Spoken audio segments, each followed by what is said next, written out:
Let's come to another story now, and this is part of lockdown, and you may well have seen this video online. It's absolutely extraordinary when a retired nurse, aged 73, Ylenia Ashton, was arrested by police after she attempted to rescue her 97-year-old mother from a care home so she could be looked after by her family, simply because after 9 months of not being allowed to touch her and speak with her, be with her properly, she felt that she would be better off at home with her family in her final days, weeks, months or years. The entire thing was filmed by her daughter, Leandra Ashton. And let's have a little listen. And if you're watching online, don't forget you can watch our live stream on YouTube, Twitter and Facebook. Let's have a little watch and a listen to what actually happened.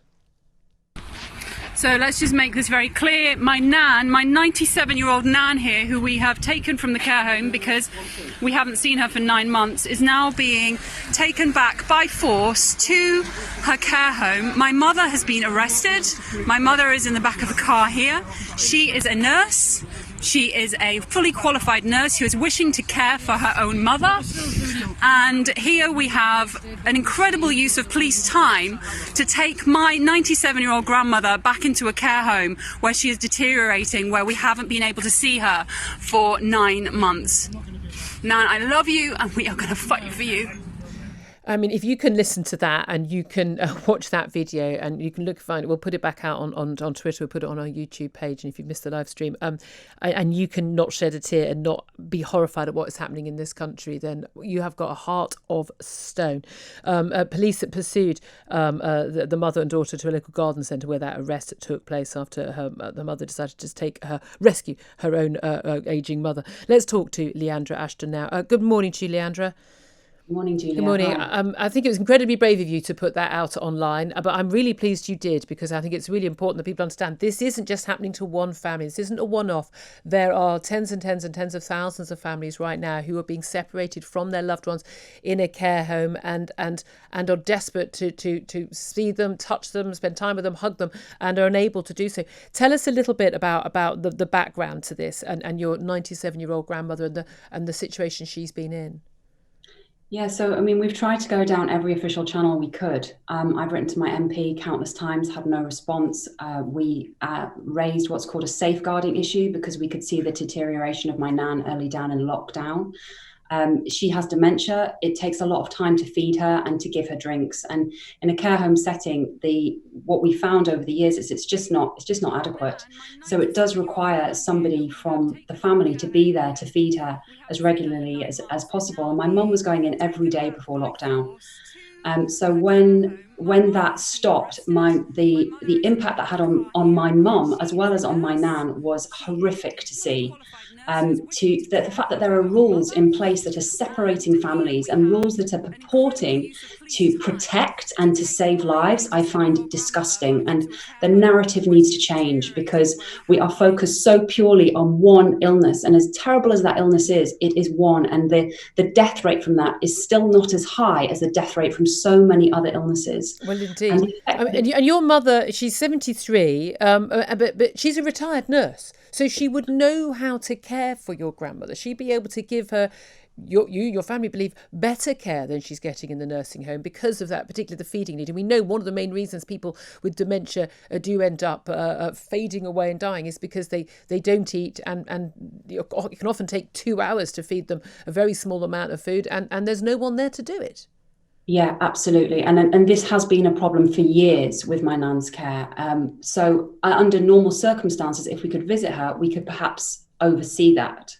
But in the current climate where we can't go in and see her, we can't feed her, this idea that we are allowed visits through a window is beyond cruel, because my nan doesn't understand this.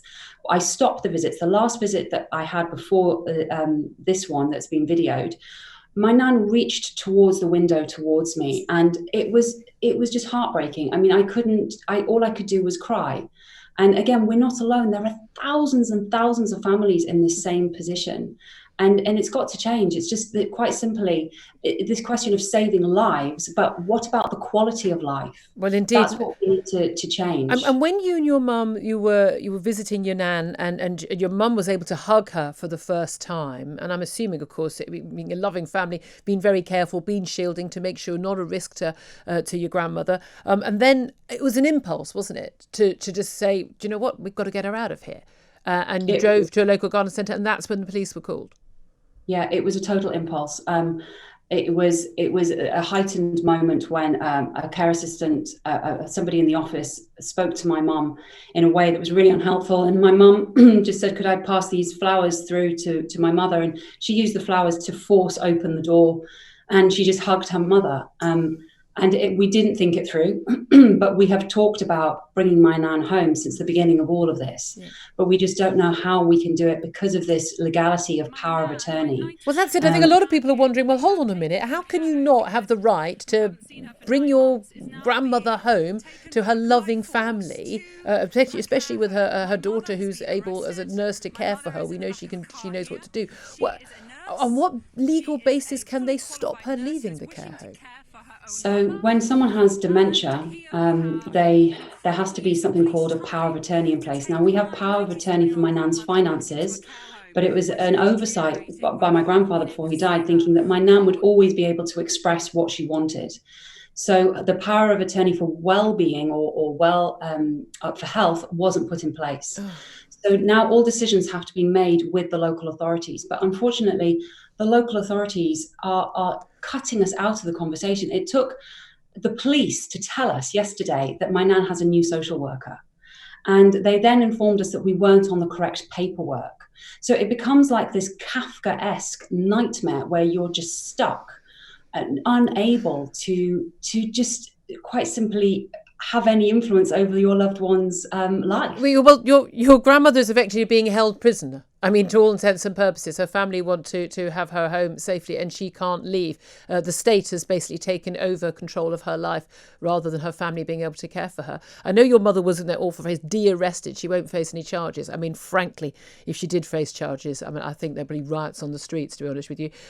But what happens now? What's your next attempt to get your grandmother to the safety and the comfort and the love of her own home? I mean, we're really hoping that the amount of media coverage and the incredible support from the public will help us kind of shift this conversation and start broadening the conversation around health. We will go down trying to achieve an emergency power of attorney so that we'll have more rights over my nan, but that can be a really lengthy process. We're just going to do everything we can just to keep fighting, just to try and get my nan home, because it's clearly the better place for her now, because we can't visit, and who knows how long this next lockdown is going to last for. Well, Leandra, I am absolutely sure that every single person listening here is absolutely feeling your pain and the love that you and your mother have for your grandmother. And she's, you know what, I know going through all of this, she's very lucky to have the love of her family like this. And we know that tens of thousands of other families are going through exactly this sort of thing as well. And you are fighting the good fight. I mean, this is insanity, this is cruelty, and this is not what should be happening in a free country to loving families who just want the best for each other. And I salute you. And I'll be in touch with you. We've been in touch yesterday. I'll be in touch with you because I know some darn good lawyers.